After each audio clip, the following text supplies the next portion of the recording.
সেদিন আমার ওয়াইফ হঠাৎ করে জিজ্ঞেস করলো যে তোমার সানভাইজারে এরকম একটা বিদঘুটে মার্কা স্টিকার লাগানো কেন।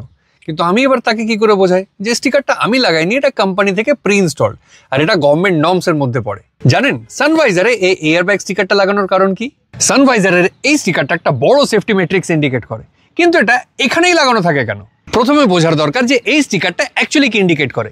এই স্টিকারটা নির্দেশ করে যে আপনি ফ্রন্ট সিটে কখনোই বাচ্চাদের বসাবেন না, তার কারণ বিপদে কখনো এয়ারব্যাগ ডিপ্লয় হলে এটা বাচ্চাদের লাইফের জন্য প্রচন্ড রিস্কি। এটা প্রায় দেখা যায় যে আমরা বাচ্চাদের ভালোবেসে এই সিটে কোলে বসিয়ে নিয়ে যাই, কিন্তু একটা অ্যাক্সিডেন্টাল সিচুয়েশনে এটা রিস্ক ফ্যাক্টরটাকে অনেক গুণ বেশি বাড়িয়ে দেয়। সানভাইজার যেহেতু আমাদের আই লেভেল কন্ট্যাক্টে থাকে, তাই সেই ক্ষেত্রে এই ওয়ার্নিং সাইনটা মিস হয়ে যাওয়ার চান্সেস আমাদের ক্ষেত্রে সবচেয়ে কম, আর তাই সানভাইজারটাকে চুজ করা হয় as the best spot to fix the sticker.